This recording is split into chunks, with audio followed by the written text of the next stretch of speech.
अभी हम नोट करेंगे और समझेंगे प्रॉपर्टीज़ ऑफ आर्गूमेंट और एम्पलीट्यूड। वैसे तो मैंने आपको बताया आर्गूमेंट और एम्पलीट्यूड एक ही बात है, लेकिन थोड़ा सा फ़र्क रहता है। वो फ़र्क अब अभी आपके लेवल के हिसाब से मैंने बताया नहीं था, फिर भी मैं बता देता हूँ। देखिए, एक कॉम्प्लेक्स नंबर के इन्फिनिट नंबर ऑफ आर्गूमेंट्स हो सकते हैं, और जब आर्गूमेंट की वैल्यू -π से +π के बिटवीन होती है, या ये कहें कि इस रेंज में होती है ना, sorry, open interval -π to closed interval +π, है ना, -180 डिग्री से बड़ी और +180 डिग्री या उससे कम तक अगर हो, इस रेंज में हो, तो उस आर्गूमेंट को हम एम्पलीट्यूड बोलते हैं। या कहें कि आर्गूमेंट की जो प्रिंसिपल वैल्यू होती है दैट इज़ कॉल्ड एम्पलीट्यूड। लेकिन यहाँ आप एम्पलीट्यूड और आर्गूमेंट एक ही समझ लेना। बहुत हायर मतलब कुछ ज़्यादा डीप स्टडी कर रहे होते हैं तब हम ये सब चीज़ें बताते हैं। बाकी अभी आपको इतनी खास ज़रूरत पड़ने वाली नहीं है। अगर कोई इस तरह की बात आती तो आप बता सकते हैं। बाकी आर्गूमेंट और एम्पलीट्यूड एक ही आप फिलहाल समझो। फर्क थोड़ा सा रहता है जो मैंने आपको बताया, है ना। बाकी वो भी एक आर्गूमेंट भी एक एंगल है, एम्पलीट्यूड भी एंगल है। बस एम्पलीट्यूड आर्गूमेंट की जो प्रिंसिपल वैल्यू होती है, जिसे हम प्रिंसिपल आर्गूमेंट बोलते हैं, वही एम्पलीट्यूड कहलाता है। ठीक है, तो अब यहाँ इसकी हम प्रॉपर्टीज समझते हैं, और इसके बारे में पहले से आपको बता दिया आर्गूमेंट क्या होता है ना। वो एंगल जो रियल एक्सिस से लाइन सेगमेंट ओपी है ना बनाता है, वो आपका आर्गूमेंट होता है, आर्गूमेंट या एम्पलीट्यूड। तो इसके बारे में समझते हैं। देखिए, फर्स्ट पॉइंट में क्या है, if theta is principal argument then -π is less than theta is less than equal to π। तो ये तो रेंज हो गई प्रिंसिपल आर्गूमेंट की, कि जब भी प्रिंसिपल आर्गूमेंट की बात हो रही है तो आपको -π से plus closed open interval -π to +π होना चाहिए।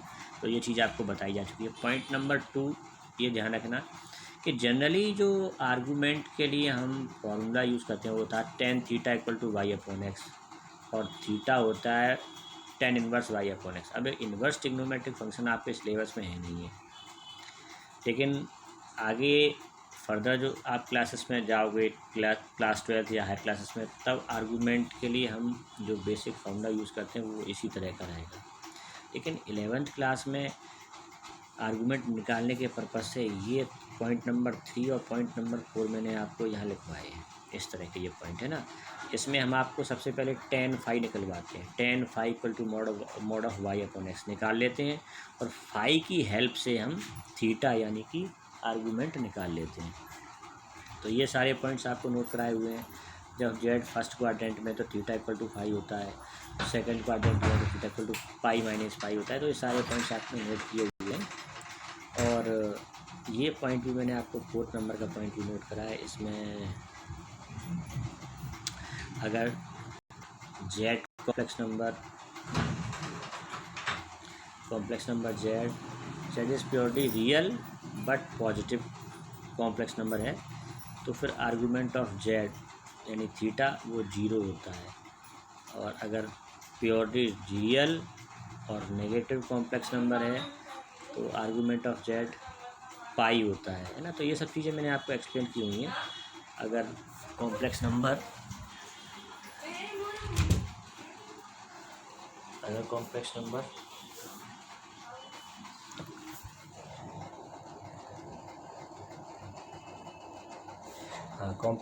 अगर प्योरली इमेजनरी और पॉजिटिव है तो फिर ऐसी कॉम्प्लेक्स नंबर का आर्गूमेंट π/2 होता है, और ऐसा ही इमेजनरी और नेगेटिव है तो फिर उसका आर्गूमेंट -π/2 होता है। तो ये पॉइंट्स हम नोट कर चुके, भले ही आप चाहो तो ना नोट करो, कर लिए हैं और नहीं किए हैं तो कर लेना इनको नोट। ठीक है, अब आगे चलते हैं आर्गूमेंट की प्रॉपर्टीज़ के बारे में और थोड़ा सा समझते हैं। ये तो प्रॉपर्टीज़ थी जो हमने बेसिक प्रॉपर्टीज़ थी जो हम आपको पहले बता चुके हैं, कुछ नई चीज़ नहीं थी। अब इसमें जो नया आ रहा है वो ये है। देखिए, जो नया हमें अब सीखने को मिलेगा, जो नया नोट करना है। आप चाहो तो दोबारा से नोट कर लो, कोई दिक्कत नहीं है।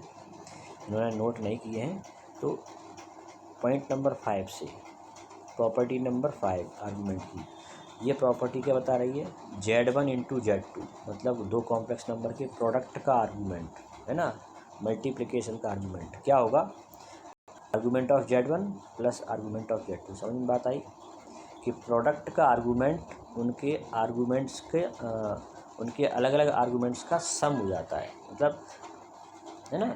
तो अब एक सिमिलर ऐसा ही देखिए, अगर 2 कॉम्प्लेक्स नंबर के बजाय 3 कॉम्प्लेक्स नंबर हो, Z1 plus Z1 into Z2 into Z3, तो तीनों के प्रोडक्ट का आर्गूमेंट उन तीनों के अलग अलग आर्गूमेंट्स का सम होगा, argument of Z1 plus argument of Z2 plus argument of Z3। तो ये प्रॉपर्टी है।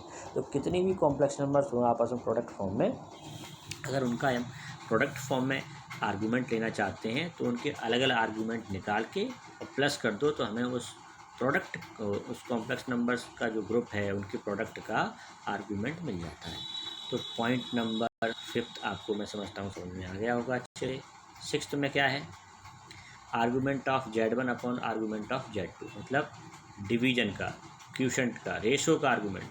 न्यूमरेटर में भी कॉम्प्लेक्स नंबर है, डिनोमिनेटर में भी कॉम्प्लेक्स नंबर है, तो Z1 अपॉन Z2 का जो आर्गूमेंट होगा वो कैसे निकालेंगे, argument of Z1 minus argument of Z2। मतलब यहाँ प्रोडक्ट सम में चेंज हो जाता है और डिवीजन डिफरेंस में चेंज हो जाता है। इस तरह से आप याद रख सकते हो, argument of Z1 upon argument of Z2 equal to argument of Z1 minus argument of Z2। तो ये 6th भी प्रॉपर्टी समझ में आ गई।